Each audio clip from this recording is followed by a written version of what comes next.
I've enjoyed the view walking behind her. But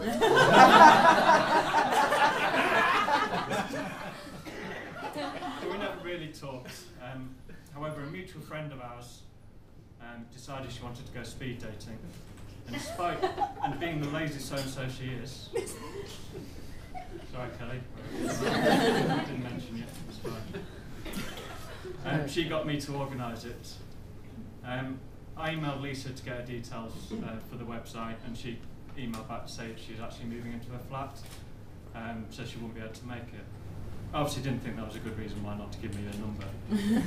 So I asked her for her number, and she went back to her work colleagues to find out who the hell I was. And probably to Al to get a police background check on me. After doing all that, she did give me a number. On the first date, she impressed me with her Norwegian speaking and with a kebab eating. The rest is history. We've had one argument in our time together about the subject that splits most couples up, which is who has to walk down the 2 flights of stairs from our flat to get the takeaway. I actually won that argument, and we haven't argued since, because I know I'd never win another one. The time I knew I had to ask Lisa to marry me was actually, strangely enough, when we were doing DIY.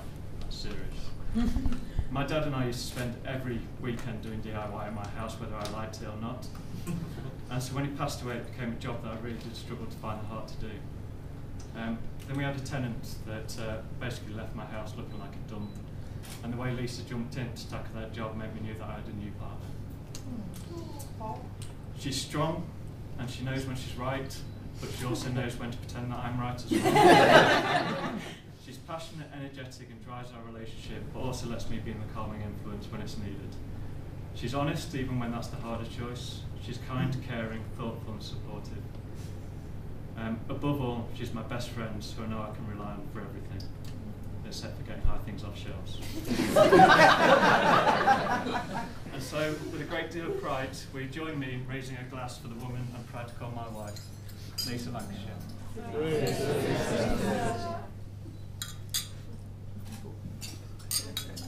And so now I'm going to hand over to my best man, but I thought I just need to tell you that story about him first.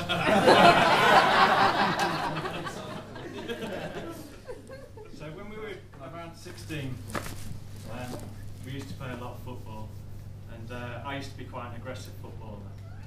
And there was one particular occasion where I totally took Tom out. He got a concussion, and he just won't remember this.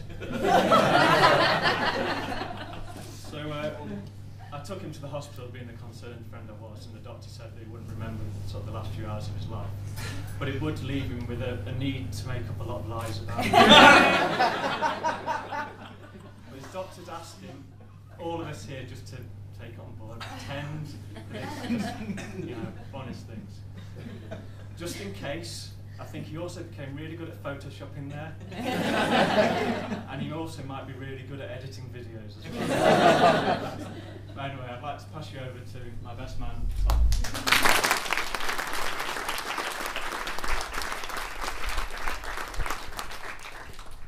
Thanks, Rob. First of all, everybody, I'd just like to confirm that it wasn't me that asked everybody to go out into the cold for 7 minutes and watch the photos being taken. There's a rumour going around, it definitely wasn't me, it was that guy over there. Similar suit, but it wasn't me. Anyway, so I hope you're all enjoying it. I hope you've warmed up a little bit from the cold by now. I'd just like to say on behalf of everybody to Rob and Lisa, it's an absolute pleasure to be here today. It's been great so far. We're looking forward to the action on the dance floor a bit later on as well, especially you. So yeah, thank you both. And to everybody, obviously, as Rob's just said, it obviously means a lot to them also for everybody to be here. So on their behalf, again, thank you for everybody, especially if you've flown over the Atlantic. Well done to Rob on his very good words till the end, where he got a little bit sketchy. I think he's actually done all right for himself today, I think. First of all, I'd just like to reiterate very quickly something Rob said about the bridesmaids. So they're looking absolutely fantastic today. Well done, ladies.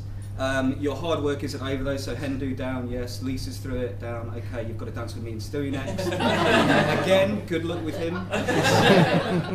He's a little bit of a terror. So, which brings me on to Lisa.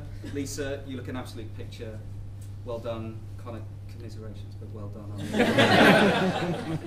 It's been a very sad day, I think, for single men today. So I think there's been a little bit of a reverberation felt through the single men in the country that Lisa's kind of finally off the market.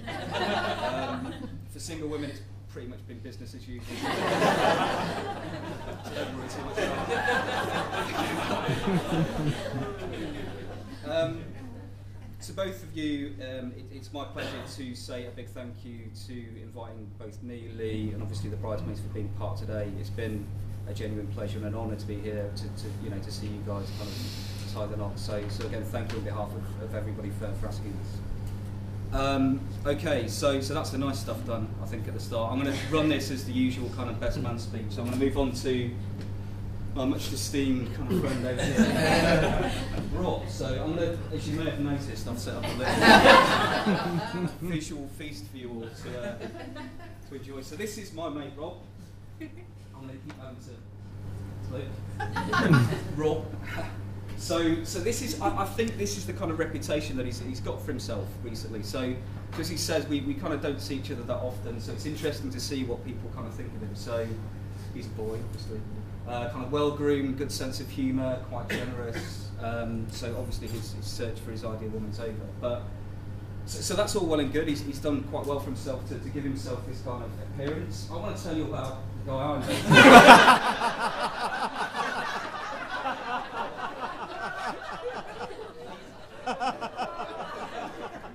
He looks a lot like Rob. But the guy I know is Bob. So it's a very, very important kind of distinction there. So they've got lots of good traits, but I want to take you through the kind of points that we've already mentioned here. So first of all, well-groomed. So you know, he's doing very well for himself. But when I met him, when I was about 11 years old, kind of first or second week at school, we used to hang about a bit, kick about a bit together. When I met him, he seemed like a nice guy, but I was massively intimidated by the size of his hair.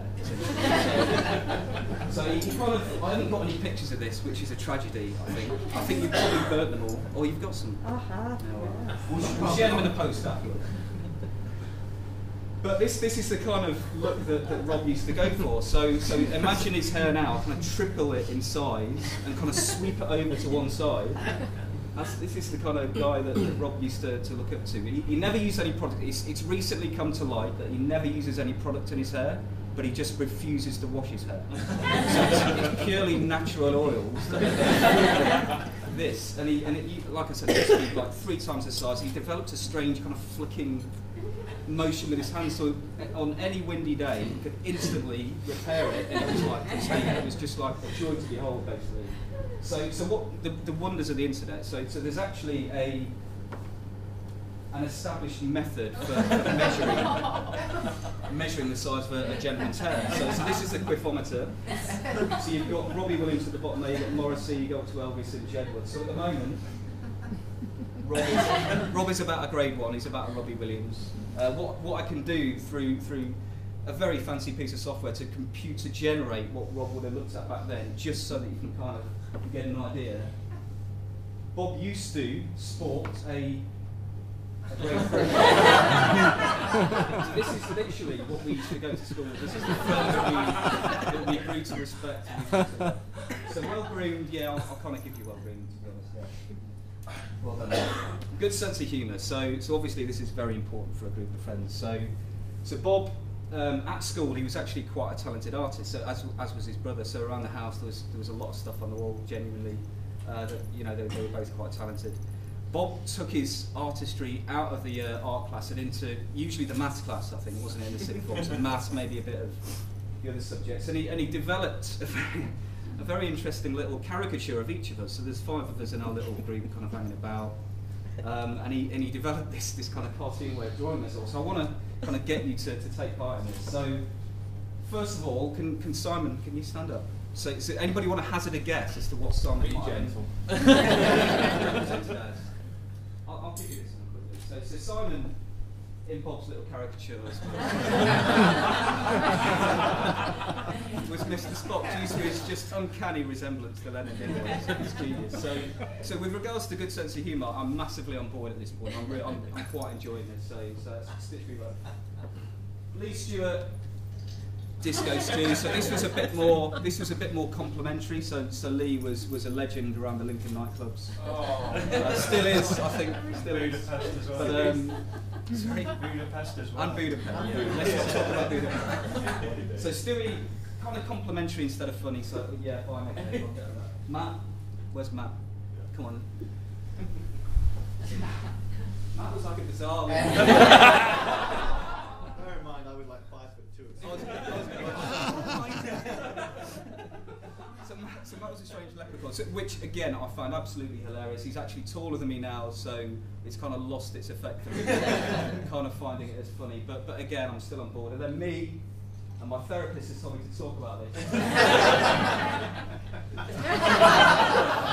I was the Hamburglar. Basically, a dig at my slightly podgy kind of nature and Bill, you enjoy it? So yeah, basically, he's kind of stitched my mates up. He's royally stitched me up. I'm kind of still on board with his sense of humour, so fine. But there's a very important second aspect to having a good sense of humour, that you can laugh at yourself as well as others. So Bob now had to represent himself in terms of the kind of cartoon stuff. And you know, there were a lot of suggestions at the time. I think C-3PO was one at the time, so he's kind of awkward sometimes, a bit shiny, so he loves Star Wars, so we thought maybe C-3PO? No. Bob drew himself. Usually, pictorially like that, so he'd usually be looking down on us from the cloud, and we'd be kind of messing around. So we used to talk, Bob, you know, come on, this is supposed to be funny, can you think of something else? No, this bit isn't funny, this bit's serious. The funny bit's at you guys. So it's a good sense of humour, kind of, but you know. So, generous. I'm going to tell a story here about, so me, Rob and Harry had a trip. When we were about, what was it, about 26, 27, we had a trip to Ibiza. We're not massive clubbers or anything, you know, we look completely out of place when we're out there, but it was a nice kind of sunny location, so we went over there. So this is my abiding memory of Bob in terms of generosity. So we got there, it's kind of early evening, we thought, right, we'll go out for a couple of pints, we don't want to go too crazy, so we'll go out for a couple and then kind of see the lay of the land. So there's a little Spanish fisherman. So here's our hotel, and we figure, I'll better stand here, that we'll go to the bar down the coast. So there's quite a nice bar down the coast, it's got quite a nice view, so yeah, let's go down there. Down the main road, kind of near the town, but the town was full of kind of feral 16-year-old Geordie lads with their shirts off, and it wasn't really kind of our scene, so it's kind of near the town. So we're having a very kind of polite evening. One turned into two, into three, and eventually we thought, right, actually we'll go to one bar in the town. So we went to a bar, and that was fine, but then one again turned into many, and then all of a sudden we end up, and it's 2:30, and we end up in this bar, and much to our surprise, over in Ibiza, they started serving vodka Red Bull, which is fine, but they serve them in pint measures. So this bar served pints of this drink, so we thought, you know, get involved, as you know, as the Raymans do, we kind of got involved. Everything went black, essentially. So Rob finds himself at 2:30 at this bar, and he's on his own. So he's thinking, me and Harry have ditched him, he's on his own, right, I've got to get home now. So he starts wandering around, and there's a taxi rank right outside the bar. So for €10, in 5 minutes, he's a mess. He can go back to the hotel. He thinks, actually, so those two have shared a cab, paid half of that price. I've got to pay the full price on my own. I ain't doing that, I'm going to walk home. So he starts walking back to our coastal hotel, down the coastal road. He's doing all right. Then he takes a left turn towards the mountains. An hour and a half later, he's walked over a rope bridge. An hour and a half later, he's been chased or confronted by wild dogs, and he thinks, time to turn around. So he turned back around, got back to the hotel eventually. But it's now 7:25. It's absolutely livid. Right? So what Bob does? What Bob does when he's really angry and it's about money, he's got this thing that we call the $1,000 stare. So Clint Eastwood's got the 1,000-yard stare. Bob's got the $1,000 stare because